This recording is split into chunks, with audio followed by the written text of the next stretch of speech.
महाराष्ट्र राज्य लोकसेवा आयोगाच्या वेगवेगळ्या परीक्षांचा निकाल नुकताच जाहीर झाला आणि या लोकसेवा आयोगाच्या परीक्षांमध्ये सोलापूरच्या 2 सख्या बहिणींनी यशाचा झेंडा रोवला असं म्हणावं लागेल. कारण मी या दोन्ही मुलांची जर कथा आपण जर बघितली तर अतिशय 18 विश्व दारिद्र्य ज्या घरात असतं ते घराची परिस्थिती आहे आणि अवघ्या या छोट्याशा खोलीमध्ये राहणाऱ्या दोन्ही मुलींनी घवघवीत असं यश संपादन केलेलं आहे. वडील ज्योतिराम भोजने आहेत आणि त्यांच्या दोन्ही कन्या संजीवनी भोजने आणि सरोजिनी भोजने या दोघींनीही घवघवीत यश जे ते महाराष्ट्र राज्य लोकसेवा आयोगाच्या परीक्षेमध्ये संपादन केलेलं आहे. एकटी करसहाय्यक झालेली आहे तर दुसरी महसूल सहाय्यक असणार आहे. सर्व दोघींचंही खूप खूप मनापासून अभिनंदन सुरुवातीला. मग तुम्ही दोघांशी बोलायचंच आहे पण सुरुवातीला वडिलांची प्रतिक्रिया मी जाणून घेतो. काका मी रोडवरती आलो आणि रोडवरतीच तुम्ही फुटपाथवरती व्यवसाय करता तुमच्या गॅरेजचा. किती वर्षांपासूनचा हा संघर्ष होता? गेले मी 30-35 वर्षापासून करतोय. आता या 30-35 वर्षाच्या संघर्षाला कुठेतरी फळ आलं असं म्हणावं लागेल. कारण दोन्ही मुली एकाच वेळेस पास होत होत्या. होय, हे माझं भाग्य आहे. किती आनंद झाला पहिल्यांदा जेव्हा रिझल्ट आहे? पुष्कळ मावे नाही असा गगनात नवीन असा आनंद झाला. काय अपेक्षा होती? कारण तर 3 मुलं आहेत तुम्हाला, म्हणजे 2 मुली आणि 1 मुलगा आहे तुम्हाला. कशा पद्धतीनं वाढवलं आणि कशा पद्धतीनं सगळा संसार चालवत होतो? माझ्या अपेक्षा अशा होत्या की मी जे आजपर्यंत जे काही भोगलो आहे हे माझ्या मुलांनी भोगू नये. ह्यासाठी माझ्या मुलींना म्हणलं जे करायचं ते करिअरमध्ये करा. जे पाहिजे ते मी द्यायला तयार आहे.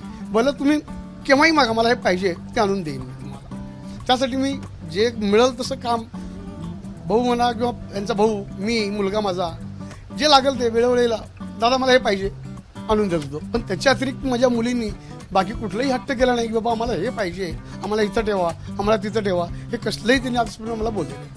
तुमचं शिक्षण किती झालेलं असतं? 5वी. म्हणजे असं असतं की साधारणतः ज्यावेळेस गरिबी असते घरात आणि त्यावेळेस असं असतं की मुली हाताला आल्या की त्यांना कामाला पाठवलं पाहिजे, मुलं हाताला त्यांना कामाला पाठवलं पाहिजे. स्वतःचं शिक्षण कमी, त्यामुळे शिक्षणाचं महत्त्व जास्त. तुम्हाला कधी पटलं की शिक्षण इतकं महत्त्वाचं आहे आणि त्या गरिबीशी लढत आपण त्या मुलींनी शिकवलं पाहिजे? समाजामध्ये बघितल्यानंतर मला असं वाटलं की आपणही आपल्या मुलांना बाबा शिकवावं. काही संकट आले तरी बी शिकवायचंच म्हणून हे प्रयत्न करून मी आजपर्यंत इथंपर्यंत आणून सोडलं. त्यांच्याकडे डोळ्यात अश्रू आहेत त्यांच्याही. हे अश्रू असणं स्वाभाविक आहे कारण इतकं मोठं यश आहे. काय भावना आहेत पहिल्यांदा जेव्हा निकाल ऐकला त्यावेळेस तुम्ही कुठं होता आणि काय आनंद असलो तुमचा? हो, मला खूप आनंद झाला. मी गावी होते पण मला सांगितलं मला काही रडूच ऐकणं झालं की एवढा मोठा म्हणजे आनंद झाला घरी. तुम्ही कुठे गावी होतात? हा, गावी गेली होती मी, माहेरी गेली होती. हा, तर तुम्ही पुन्हा आनंदाने नाचत असाल ते सगळ्यांना सांगून तिथं? नाही, मला जास्त वाईट वाटायला लागलं ना, रडत होते मी सारखं. म्हणजे एवढं माझ्या मुलीने एवढं शिकलेलं सगळं म्हणजे चांगलं केलं म्हणून मला आनंद व्हायना म्हणून रडत होते मी. किती कष्ट घेतले या सगळ्यांसाठी? लय कष्ट घेतलं सर, मी लय कष्ट घेतलं मुलींसाठी. माझं शिक्षण नाही झालं सर, 7वी झाले खेड्यात. पण आमची इच्छा एक होती की मुलींना जास्त शिकवावं, त्यांच्या पायावर त्यांनी स्वतः उभा. त्यांच्या भावाची देखील भूमिका महत्वाची आहे सगळ्यांमध्ये. तो देखील कामाला जात होता, यांना त्यानं पण 12वी शिकल्यानंतर कामाला जातो. त्यानं पण त्याला शिक म्हणत होता पण त्याने ह्यांचं बघून नकोच म्हणला. मी जातो कामाला म्हणला. मग त्यानं कामाला जातो. 9,000-10,000 पेमेंट आहे, त्यानं कामाला जातो. स्पर्धा परीक्षा म्हणजे प्रचंड संयम लागतो. म्हणजे जवळपास संयम त्याच्यामध्ये आहे, खर्च आहे, क्लासेस असतील, सगळं असतील. तो कसा भागवला? आम्ही काय असं ॲडजस्ट करायचं. आमच्या मुली काय हट्टी नव्हत्या, काय नाही, असं दिल तेवढ्याच समाधान मानाच्या. हा एवढं करा म्हणलं का पुस्तकाला हे असं आम्ही वगैरे सगळं खर्च करायचो. पण दुसरा काय आम्ही हट्ट त्यांचा काय जास्त पुरविला नाही. संजयताई तर आई वडिलांच्या डोळ्यात अश्रू बघितले की कोणाला मुलांना वाटत असेल की आई वडिलांच्या डोळ्यात अश्रू येऊ नये, पण हे आनंद अश्रू आहेत. म्हणजे आज तुम्हाला प्रचंड आनंद होत असेल हे अश्रू पाहून. तुम्ही देखील स्वतः आनंद अश्रूमध्ये आहात. काय भावना आहेत आत्ता जेव्हा निकाल लागला त्यावेळेस?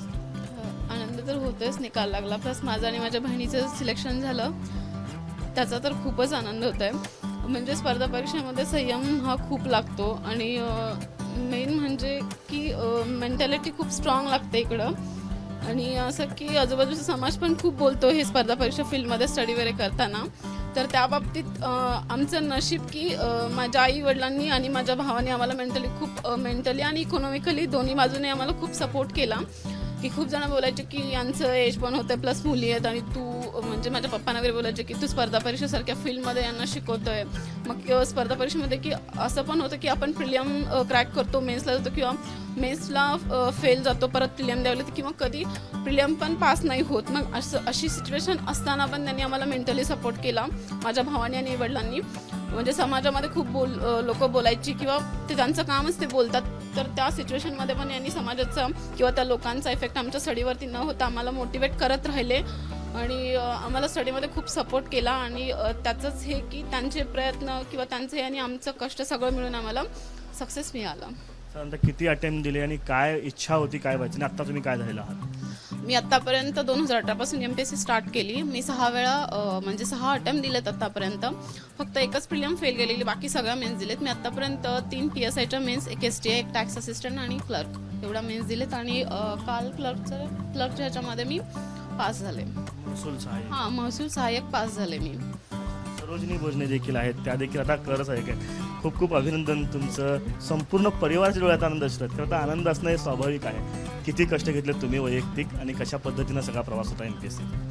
काय दोघींचं आमची जर्नी सेमच आहे. आम्ही दोघींनी स्टडीला पण सुरुवात एकदमच केली आणि दोघींनी एकमेकांना समजून घेतलं अभ्यासाच्या बाबतीत. प्रत्येक वेळेस आम्ही एकमेकींना विचारून, एकमेकींचा विचार घेऊन, एकमेकींचं डिस्कशन करूनच जे काही असेल ते आम्ही कोणता पण डिसिजन घ्यायचो. प्लस घरचे पण कधी कोणत्या गोष्टीत आम्हाला स्टडीच्या बाबतीत किंवा असं कुठल्याच बाबतीत असं अडवत नव्हते. तुम्ही फक्त व्यवस्थित करा, स्वतःच्या पायावर उभं राहा, हेच त्यांचं म्हणणं असायचं. आणि दोघींनी पण आम्ही जे काय असेल ते दोघींचे एकमेकींचे निर्णय अभ्यासाच्या बाबतीत एकमेकींच्या ज्या काही चुका व्हायच्या दोघी एकमेकींसोबत शेअर करायचो, डिस्कस करायचो आणि त्यामुळेच आम्हाला दोघींना ॲट अ टाइम पोस्ट भेटली. कसा अभ्यासाचं शेड्यूल असायचं? कारण मी बघतो की आता ही छोटीशी खोली आहे, या घरात तुम्ही जवळपास 6 जण राहता आणि या 6 जणांचं राहणं, याच्यातच संसार करणं आणि त्याच्यात अभ्यासाचं मॅनेजमेंट करणं, कशा पद्धतीनं सगळं व्हायचं? घर छोटं असल्यामुळं आम्ही घरी कधी अभ्यास असं करायचा विचारच नाही केला, कारण घर छोटं होतं. प्लस सारखं कोणाचं येणं जाणं राहायचं, घरी अभ्यासच होत नव्हता. म्हणून आम्ही लायब्ररी जॉईन केली होती. मग आम्ही सकाळी 9 वाजेपर्यंत लायब्ररीला जायचो आणि संध्याकाळी 9 वाजताच लायब्ररीवरून यायचो. दिवसभरात जो काही स्टडी असेल तो लायब्ररीमध्येच करायचा. तर आता ताईनं जो मुद्दा उपस्थित केला, आपण ज्या वस्तींमध्ये राहतो तिथं अनेक जण बोलणारे असतात, करणारे असतात. वय वाढत जातं, ज्यावेळेस मुली असतात त्या साधारणतः त्यावेळेस जास्त बोलणारे लोक असतात. त्या सगळ्यांना कसं डील करायचं? त्यांना काय उत्तर देत होता? तुमचा किती विश्वास होता या सगळ्यांना? हा, लोक मला विचारायची मुलींचे लग्न कधी करते, एवढं शिक्षण शिकवा लागली, बास की आता वय त्यांचं होत आलं, लग्न नाही का करीत. मी म्हणायचे आता काय करायचं, मुली शिकतेत म्हणतात, नकोच म्हणते ती लग्न करायला म्हणायची. मग आता त्यांना काय सांगू असं मी म्हणायचे त्यांना. जेव्हा त्यांनी म्हणतील तेव्हा करायचं. पण किती वर्ष झाली शिकवती, आता 2018 पासून त्यांना शिकवती, कुठपर्यंत शिकवणार त्यांना म्हणायचे. त्यांनी म्हणायचे मला सगळेच, मी सगळ्यांना तेच तोंड द्यायची की आमच्या मुली, मी काय शिक्षण झालं नाही माझं, त्यांनी शिकते त्यांना माहिती असं मी म्हणायचे. तुम्हाला खरं तर पॅरालिसिसचा अटॅक आला तर तुम्ही असं म्हणत होतात, त्यावेळेस कदाचित खचलेला असाल, पूर्ण तुम्हाला वाटलं असेल की आता मुलींचं पुढं कसं व्हायचं, त्यांचं शिक्षण कसं, काय परिस्थिती होती त्या सगळ्यामध्ये आणि त्यावेळेस कसं डील केलं? असलं होतं ज्यावेळी मला ॲडमिट केलं, सकाळून माझ्या मुली हॉस्पिटलला आल्या, दोघी म्हणून उभारल्या समोर, डोळ्यात पाणी आणल्या. मी म्हणलं बाळा असं करू नकोस. दोघींनी मला इडली खाऊ घातली. मी म्हणलं तुम्ही तुमचं करिअर बघा, माझं करिअर जे असेल ते असेल, आज आहे किंवा उद्या नाही, तुम्ही तुमचं करिअर करा. नेमकं एक्झाम चालू होते त्या प्रेडलाईनची मेनची. तो सगळा संघर्षाचा खूप होता, पण त्यामध्ये पण आमच्या भावाने आमच्यासोबत म्हणजे खूप एक वडिलांप्रमाणे माझा भाऊ आमच्यासोबत उभा राहिला आणि आम्हाला मेंटली खूप त्यांनी सपोर्ट केला. त्यामुळे आम्हाला आज आम्ही हे यश अचीव करू शकलो. आता तुम्हाला दोघांनाही चांगल्या पोस्टिंग आहे, तसं कर सहाय्यक आणि महसूल सहाय्यक. पुढं काय लक्ष आहे? कारण PSI होण्याचं तुमचं स्वप्न होतं असं तुम्ही म्हणाला. पुढं पुन्हा PSI साठी ट्राय करणार आहात कसं? परत आता मी प्रिलियम दिली आहे, त्यामध्ये माझा स्कोर चांगला आला आहे, तर मी परत मेन्सची प्रिपरेशन करते. म्हणजे PSI टार्गेट आहे ते अचीव करायचंच आहे. खूप शुभेच्छा तुम्हाला सगळ्या परिवाराला शुभेच्छा करता. संपूर्ण परिवाराचं हे यश आहे. कारण ज्यावेळेस छोट्याशा कुटुंबामध्ये आपण राहत असतो आणि परिस्थिती हलाखीची असते, त्यावेळेस या किंवा दोघींचं यश नाही आहे, ते संपूर्ण परिवाराचं यश आहे. त्यांच्या भावाचं यश आहे, त्यांच्या आईचं यश आहे, त्यांच्या वडिलांचं यश आहे आणि या दोघींचं तर अर्थातच कौतुक आहे. आणि या सगळ्या संपूर्ण परिवारानं मिळून 2 पदं जी आहेत ती राज्यसेवा आयोगाच्या परीक्षेतनं खेचून आणलेली आहेत आणि स्पर्धा परीक्षेत घवघवीत असं यश संपादन केलेलं आहे. कॅमेरा पर्सन विकाससह आफताब शेख, ABP माझा, सोलापूर. ABP माझा, उघडा डोळे बघा नीट.